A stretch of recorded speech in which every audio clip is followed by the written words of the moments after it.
오늘 말씀 시편 66편 1절에서 끝절까지 교독하겠습니다.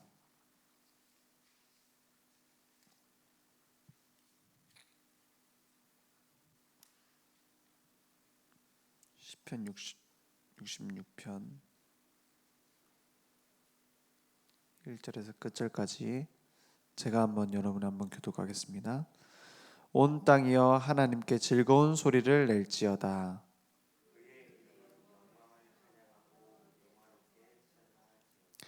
하나님께 아뢰기를 주의 일이 어찌 그리 어미하신지요. 주의 큰 권능으로 말미암아 주의 원수가 주께 복종할 것이며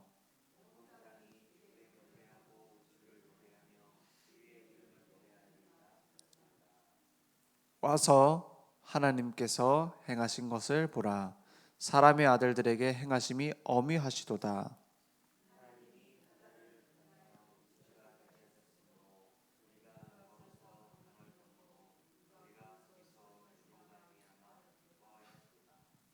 그가 그의 능력으로 영원히 다스리시며 그의 눈으로 나라들을 살피시나니 거역하는 자들은 교만하지 말지어다.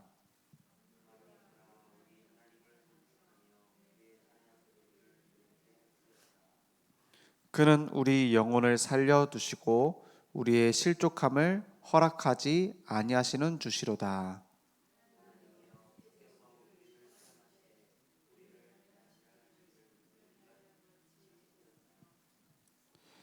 우리를 끌어 그물에 걸리게 하시며 어려운 짐을 우리 허리에 메어 두셨으며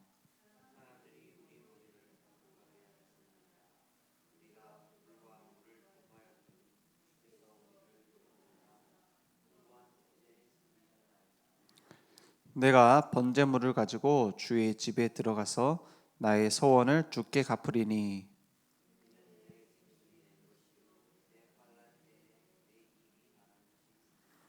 내가 순양의 향기와 함께 살찐 것으로 주께 번제를 드리며 수소와 염소를 드리리이다. 셀라.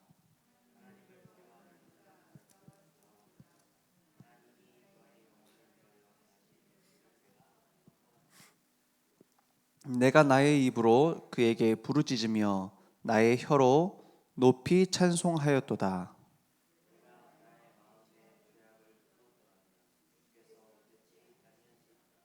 19절 20절 함께 읽겠습니다. 그러나 하나님이 실로 들으셨으며 내 기도 소리에 귀를 기울이셨도다. 하나님을 찬송하리로다. 그가 내 기도를 물리치지 아니하시고 그의 인자하심을 내게서 거두지도 아니하셨도다. 아멘. 오늘 2부 오후 예배 3부 말씀 모든 나라들을 살피시는 하나님의 눈이라는 말씀 주셨는데요. 하나님은 분명히 지금도 살아계시고 우리와 함께 하십니다. 그래서 우리에게 하나님이 원하시는 것은 하나님의 시선 속에 있는 것입니다. 하나님이 중요하게 보시는 것을 우리는 중요하게 봐야겠습니다. 그리고 하나님이 가장 필요로 하는 것이 뭔지 우리는 그것을 붙잡아야겠습니다. 그래서 하나님의 눈은 피할 수 없어요. 그 어떤 사람도 높은 권세자들이나 아니면 하찮다고 여겨지는 사람도 하나님은 놓치지 않습니다. 중요한 것은 하나님이 가장 중요하게 생각하시는 언약의 흐름 속에 있는 사람입니다. 그래서 무엇을 하는지 이전에 중요한 것은 어떤 흐름 속에 있는지입니다. 아무리 돈을 많이 주고 기차표를 사도 서울로 가는 기차를 타서는 부산 갈 수 없습니다. 어떤 기차에 탔는지가 중요한 거예요. 그래서 부산 가는 기차 탔으면 무슨 노력을 하지 않아도 그 표를 가지고 기차에 탔으면 부산에 도착합니다. 그것처럼 하나님이 진행하시는 그 일 속에 있으면 우리는 우리의 연약함과 우리의 문제도 문제되지 않는 것을 믿습니다. 그래서 하나님의 구원을 찬양하는 신앙생활입니다. 신앙생활은 어떤 느낌으로 하는 게 아니라 사실로 하는 거다 했습니다. 하나님이 우리를 구원하시기로 성경을 통해서 증거하셨어요. 어떻게 구원하신다고 했냐? 예수가 그리스도이심을 믿는 자마다 하나님께로부터 난 자들이다 했습니다. 요한일서 5장 1절 말씀에 우리의 구원의 기준이 예수께서 그리스도이신 것을 믿는다 했어요. 로마서 10장 9절에 보니까 우리가 어떻게 구원받느냐? 사람이 마음으로 믿어 의에 이르고 입으로 시인해서 구원을 받는다 했는데 무엇을 입으로 고백했냐? 십자가에 죽으신 것과 죽은 자들 가운데서 살리신 것을 내 마음에 믿으면 구원받는다 했어요. 그래서 우리는 이미 구원을 받았습니다. 그렇다면 중요한 것은 그 구원받은 것의 사실을 아는 겁니다. 우리가 고난 중에서 하나님의 손이 함께 하신다고 했어요. 우리를 실족하는 것을 허락하지 않으신다 했습니다. 오늘 본문 말씀에 시편 66편 말씀에 우리가 9절 말씀에 보니까 그는 우리 영혼을 살려두시고 우리의 실족함을 허락하지 아니하시는 주시로다 했어요. 우리는 분명히 실수를 합니다. 실족이란 건 이제 발을 잘못 뒤져서 이제 다치는 걸 말하죠. 그런데 하나님이 허락하지 않으셨다 했어요. 우리의 신분이 이렇게 달라진 겁니다. 그래서 우리의 모든 시련과 문제는 뭐와 같냐? 은을 단련하는 것과 같다 했습니다. 10절 말씀에 보니까 하나님이여 주께서 우리를 시험하시되 우리를 단련하시기를 은을 단련함 같이 하셨으며, 분명히 우리에게 있는 문제 같은데 그것이 하나님의 단련이에요. 단련은 무슨 말입니까? 은을 단련하면 더 단단해집니까? 은을 단련하면 어떻게 됩니까? 순수해집니다. 우리가 순수한 복음을 가지고 하나님의 쓰임에 맞도록 단련되어져 가는 것입니다. 그래서 우리에겐 분명히 그물같이 답답한 문제가 생기는데 하나님이 우리를 끌어 그물에 걸리게 하시며 어려운 짐을 우리 허리에 메어두셨으며, 왜 그렇습니까? 하나님이 그 문제의 주인이다 했어요. 우리는 주로 생각하기를 하나님은 우리에게 복 주고 마귀는 우리에게 문제를 준다 이렇게 생각합니다. 하지만 마귀도 공격할 때 하나님의 허락 없이는 공격 못한다 했어요. 욥에게 시련을 주는데 그 장면이 적나라하게 나오잖아요. 하나님한테 사단이 찾아가잖아요. 사단이 찾아가서 뭐라 합니까? 하나님 나랑 싸워봅시다 이렇게 안 합니다. 보세요, 욥이 많은 돈을 가지고 있으니까 하나님께 감사하잖아요. 이래 얘기합니다. 그 하나님이 그거 뺏어가 버리면 분명히 원망하고 하나님 떠날 겁니다. 그런 얘기를 왜 해요? 하나님 허락 없이는 욥을 시험할 수 없기 때문에 그래요.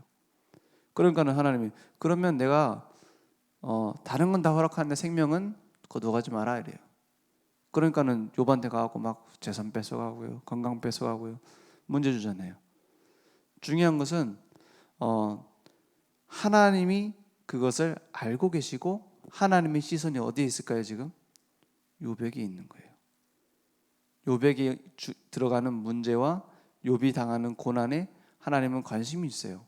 왜냐? 하나님이 더 큰 축복을 준비하셨기 때문에 그렇습니다. 그래서 그물과 같은 문제에 내가 걸려있다, 하나님이 풀어주실 거예요. 중요한 것은 하나님이 필요로 하시기 때문에 주신 문제입니다. 그래서 66편 14절에 보면은 이렇게 말씀합니다.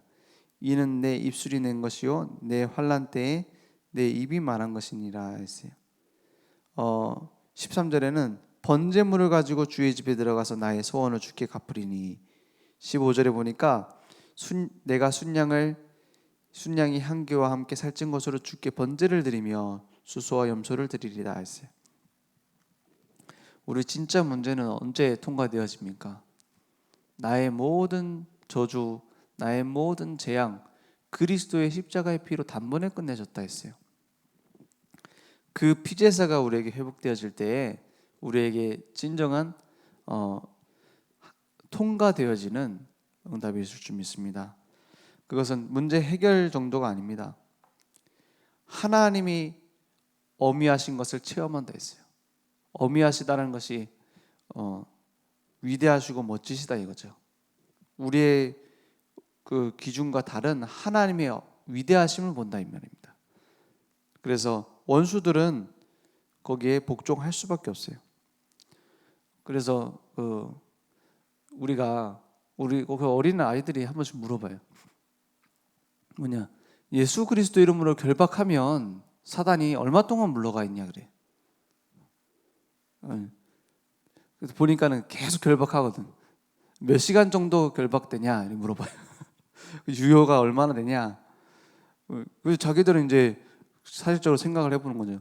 우리는 그런 생각 안 하고 그냥 결박하잖아요. 중요한 것은 사단도 하나님 허락 없이 공격 못해요. 그러면 뭐에 집중하면 되냐? 사단의 공격에 집중하는 게 아니라 우리는 알고 있으니까요. 하나님의 그러면 다음 계획이 무엇이냐? 그걸 보면 돼요. 그러면 어느 순간에 승리의 자리에 가 있어요. 분명히 하나님의 절대 주권 가운데 일어나는 일이니까요. 그래서 우리는 이미 승리한 신분입니다. 그래서 온 땅과 나라가 하나님께 찬양한다 했어요. 모든 민족과 나라를 어떻게 하시냐? 늘 살피신다 했습니다. 오늘 말씀해 보니까 그 7절 말씀에 그가 그의 능력으로 영원히 다스리시며 그의 눈으로 나라들을 살피시나니 거역하는 자들은 교만하지 말지어다 했어요. 하나님 없다고 말하고 있잖아요. 그런데 그것을 하나님은 살피신다고 했어요. 오랫동안 참으시고 살피신다 했어요. 아모스 9장 8절에 보니까 이 민족들이 전부 다 멸망당하는데 하나님의 백성은 완전히 망하게 하지 않는다. 이 말은 하나님의 백성들도 그 복음 모르고 놓치고 있는데 그들을 멸망시키지 않고 어떻게 해요? 건져내서 내가 살릴 거다 이 말이에요. 시대마다 남은 자를 남겨두셨습니다. 그래서 시대마다 복음이 희미해지고 하나님의 영광이 땅에 떨어질 때마다 하나님은 그런 몇몇 사람을 통해서 모든 것을 회복하셨어요. 그래서 하나님은 지금 어디에 계십니까? 하나님은 무엇에 시선을 두고 계십니까? 그리스도를 믿는 자를 가장 불꽃 같은 눈동자로 보고 계세요. 멀리서 아이들이 놀고 있다. 누가 보입니까? 내 자식이 보여요. 멀리서 막 소리 지르고 운다. 누구 울음소리인지 다른 사람은 구분 못해도 내 자식 울음소리는 구분해요. 맞죠? 저거 윤희하다 하고 딱 내려가잖아요. 무슨 일이지? 하고 내려간다. 왜 그래요? 거기에 시선이 있는 거예요. 하나님은 어디에 시선을 두고 계세요? 하나님의 자녀에게 시선을 두고 계세요. 자녀의 권세가 대단합니다. 얼마 전에 저희 아들이 엄마한테 얘기했어요. 물 좀 달라고. 물 좀 달라고 하니까는 냉장고에 있는 물을 딱 꺼내서 준 겁니다. 그러니까는 나 차가운 물 말고 저기 있는 미지근한 물 달라고. 그러니까 그거 뭐 그냥 먹어. 그러니까는 아들이 뭐라 하냐? 아들이 부탁하는데 그것도 안 해줘? 그러니까는 마음이 약해지잖아요. 그래갖고 그거 자기한테 맞는 물 딱 꺼내고 줬어요. 그러면서 하는 말, 자녀의 권세가 대단하구나. 맞잖아요. 남이면 해주겠습니까? 그래. 그냥 먹으라 하지. 하나님이 우리를 하나님의 자녀 삼으시고 책임지겠다 하셨어요.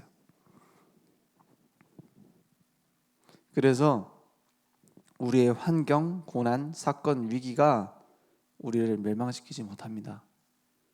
시대마다 그래왔어요. 교회사마다 그래왔습니다. 교회가 스스로 복음을 놓쳐서 무너졌지 핍박 때문에 무너진 적이 없습니다. 맞죠? 중세시대와 모든 이 시대를 지나가면서 복음을 스스로 성공과 응답 때문에 놓쳤지 핍박 때문에 망한 적이 없습니다. 로마의 10대 왕들이 황제가 핍박을 했는데 어느 정도로 했냐? 다 잡아 죽이는 거예요. 제일 잔인한 거. 거기서 돌이키면은 네 자식 살려주겠다는 거예요. 한 번만 부인하면은 살려주겠다는 거예요. 이게 제일 잔인한 거 아닙니까? 어떻게 죽이는지보다 다 죽이겠다는데 자식들을 맞잖아요. 그 앞에 망하지 않았습니다. 그 뒤에 어떻게 됐어요? 복음으로 정복되어졌어요. 하나님은 우리의 모든 것을 아십니다. 그게 사실이에요. 하나님은 우리를 구원하셨고 영원한 축복을 이미 주셨습니다. 그게 사실이에요. 우리를 통해서 모든 민족을 살리겠다고 말씀하셨습니다. 그 약속이 사실이에요. 그래서 우리의 지금 환경을 보는 것이 아니라 하나님의 언약을 붙잡아야겠습니다. 그래서 우리의 하나님의 시선은 어디 있냐? 그리스도를 믿는 자, 그리고 하나님을 찬양하고 하나님께로 향하는 삶을 가진 자, 그리고 우리의 현장의 증거로 나타나게 될 것입니다. 우리가 CVDIP 언약의 흐름 속에 있다면, 하나님이 원하시는 것이 무엇인지 거기에 집중하는 비전 속에 있다면, 지금 있는 모든 일들 속에서 하나님의 꿈을 내 것으로 가지는 꿈이 있다면 하나님은 어디에다 축복하시겠습니까? 하나님은 분명히 우리에게 실현하시고 우리를 영원한 작품으로 남기실 것입니다. 그래서 우리의 모든 것을 하나님께 맡기는, 그리고 결국 하나님 없다고 말하는 사람은 끝에 어떻게 됐습니까? 부자와 나사로 비유에 나오잖아요. 누가복음 16장에 보면 부자가 있습니다. 부자가 있는데 늘 즐기는 자예요. 막 잔치 벌이고요. 지금으로 치면은 막 파티를 한 거죠. 맨날 막 집 이제 수영장 있는 빌라 빌려놓고 막 거기서 막 온갖 사치스러운 거 다 한 거예요. 거기에 얻어먹으러 오는 거지 나사로 어떻습니까? 비참하잖아요. 막 피부병이 있어가지고 막 걔가 막 헌대를 했고요. 그런데 어느 날 공평한 게 있습니다. 둘 다 부름받아 갔어요. 부자는 어디로 갔습니까? 지옥에 가고, 거지 나사로는 어디로 갔어요? 아브라함의 품에 천국에 가고. 그러니까는 그 부자가 하는 말이 뭐냐? 여기 너무 뜨겁다는 거예요. 그리고 뭐 하냐? 손가락에 물 찍어갖고 내 혀에 좀 대달라는 거예요. 저는 그 비유를 보는데 어렸을 때, 내가 죽기 전에는 예수 믿어야겠다. 지옥 가지 않게. 그런데 지금 와서 보니까 그게 아니에요. 이 부자는 평생 그 지옥 속에 살다 갔어요. 만족이 없으니까 온갖 것 다 찾은 겁니다. 가진 게 그거밖에 없으니까요. 그게 세상 사람 아닙니까? 세상의 나라 아닙니까? 막 찾습니다. 진정한 친구 없어요. 나 술꾼이에요. 다 그냥 자기랑 통하는, 육신적으로 통하는 사람들 뿐이라. 진정한 평안 있냐? 없어요. 지옥 속에 살다가 지옥 가는 거예요. 복음 전하다 보니까는 막 대단한 사람 만나진 못했지만 지옥 배경을 갖고 있다는 게 비참한 거구나. 그 좋은 많은 축복받은 걸 다 갖고 망합니다. 그래서 나중에 뭐라고요? 그 지옥에서 지옥으로 건너올 수 없다잖아요. 큰 틈이 있어서 못 건너온다. 그러니까는 부탁이 뭡니까? 내 자식들, 내 친척들, 그들에게 저 나사로를 부활시켜가지고 가서 여기 좀 안 오게 해달라 그래요. 그래서 제사 지내는 거를 죽은 조상도 좋아하지 않습니다. 같이 망하는 거니까요. 그 쭉 얘기가 나오잖아요. 이게요, 하나님 떠나 있는 비참한 모습이에요. 단순히 예수 안 믿으면 천국 가고, 예수 믿으면 천국 가고 예수 안 믿으면 지옥 간다, 그 메시지가 아닙니다. 예수님 얘기는 무슨 얘기냐? 평생을 모든 걸 세상 사람들이 부러워할 만한 걸 다 가진 부자, 영원한 지옥에 갔다. 아무것도 가진 거 없이 멸망 속에 있다고 생각했던 거지 나사로 천국에 갔다. 누가 더 나으냐를 물어봤어요. 우리가 이 땅에 나사로 거지처럼 살면 안 되겠죠. 그렇게 살아라 말아가 아니잖아요. 무엇이 더 나으냐는 거예요. 우리의 배경이 달라졌습니다. 그래서 우리는 보기를, 착각하기를 불신자 저 사람들이 더 잘 나가는 것처럼 보여요. 더 행복해 보일 수도 있어요. 그게 착각이다 이 말이에요. 오늘 하나님의 시선이 어디에 있습니까? 이 복음 가진 자에게 있습니다. 오늘 그 사실을 알고 누리며 전달되어지는 증인 되기 원합니다. 기도하겠습니다. 하나님 감사합니다. 오늘 우리의 모든 것을 하나님은 아시고 인도하시는 것을 믿습니다. 하나님의 시선에 있는 곳에 우리의 마음이 있을 수 있도록 역사해 주옵소서. 세상에 틀린 세상적인 상식으로 모든 것을 움직이고 있는 이 세상의 지옥 배경 속에 있는 이 현장에 복음을 전달하는, 복음을 증거하는 증인들이 될 수 있도록 역사해 주옵소서. 예수 그리스도 이름으로 기도했습니다. 아멘. 하늘에 계신 우리 아버지여, 이름이 거룩히 여김을 받으시오며 나라 임하옵시며 뜻이 하늘에서 이룬 것 같이 땅에서도 이루어지리이다. 오늘날 우리에게 일용할 양식을 주옵시고 우리가 우리에게 죄진 자를 사하여 준 것 같이 우리 죄를 사하여 주옵시고 우리를 시험에 들게 하지 마옵시고 다만 악에서 구하옵소서. 대개 나라와 권세와 영광이 아버지께 영원히 쌓옵나이다.